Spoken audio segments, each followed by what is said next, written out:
that people don't appreciate the mercy of Allah subhanahu wa ta'ala even in these situations. So they say, oh look, COVID-19 as one of the members of the coronavirus family, which includes SARS and MERS, otherwise known as Middle East Respiratory Syndrome. They say, oh look, the death rate, it's killing, depending on where you go and what health system you look at, 4 to 5%, sometimes 3% or 2%, depending on which country. Whereas what SARS basically mortality rate was 10%, and MERS, the mortality rate is 34%. So that's 1 in 3 people will die. 1 in 3 people will die from MERS, a previous strain of the coronavirus. It's been somewhat contained, and it's strangely spread in the Middle East through in camels are quite known vectors of that. But and SARS as well. SARS was contained, but those were mortality rates much worse. And then of course you've got bubonic plague, which was something that some people estimated that it killed about 60% of the population of Europe, and there were continuing infections of bubonic plague throughout the world, lasting into it still exists amongst us in different strains, but it's treatable to some extent. There are so many infections, of course, and obviously Ebola as well is another one of those infections that gave people a scare.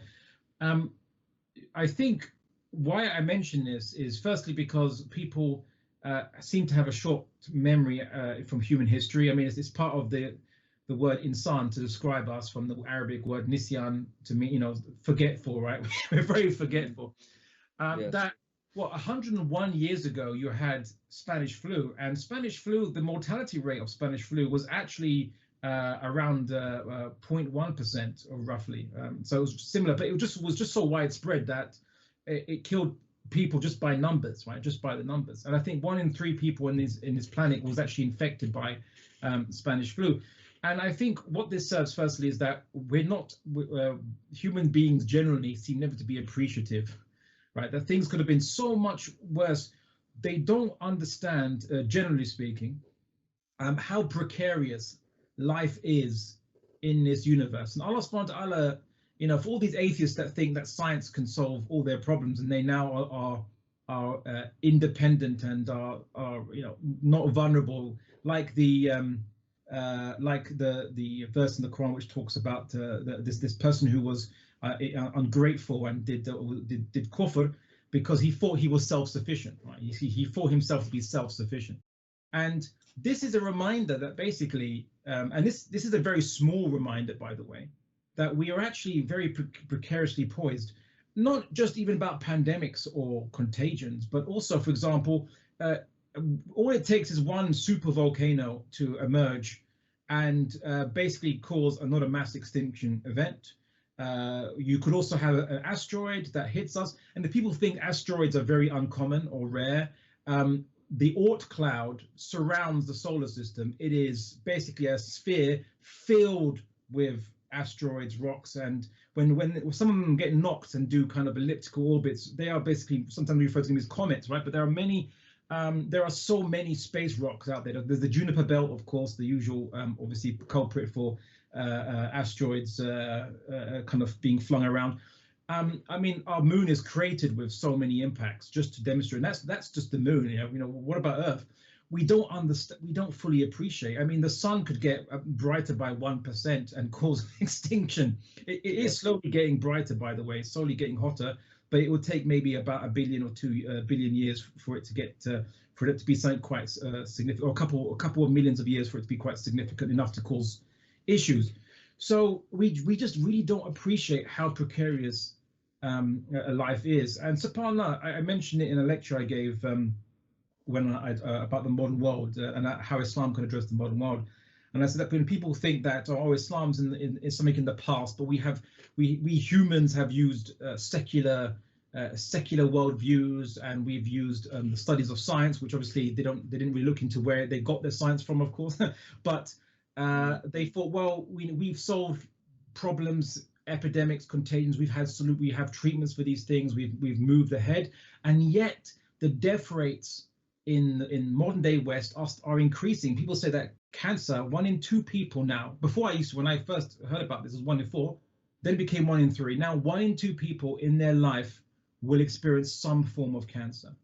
Basically, is this an improvement? I've said you're going to get a life expectancy that will revert back to our ancestors, and even then, many of our ancestors actually had kind of long lives. They didn't eat that much. They ate well, and they exercised because they had to, and they're actually, their bodies were actually much more healthier than we are today. SubhanAllah, the Native Americans or Native Canadians, whichever nomenclature you want to use, First Nations.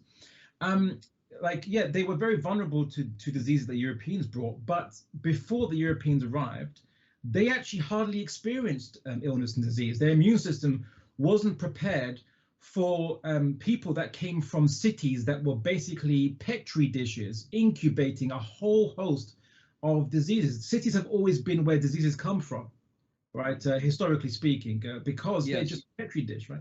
So subhanAllah, I just wanted to reflect, to kind of obviously make the listeners out there really just appreciate that. Firstly, this is nothing compared to what Allah subhanahu wa ta'ala could do, if and has done throughout history. And secondly is that we need to learn gratitude, but we also need to remember just how dependent we are on Allah subhanahu wa ta'ala, and how precarious life is. And that's really, I think, a lesson I think that would be great, but it would be very beneficial if people could walk away from this, for those who Allah chooses to let walk away from this, that they can choose to basically walk away from this with a heightened appreciation, a heightened taqwa. And for those who don't believe in God, to actually let their fitrah resonate in them, and drag them back kicking and screaming to what was innate in us all along, something that we recognize, a dependence on the creator of the universe.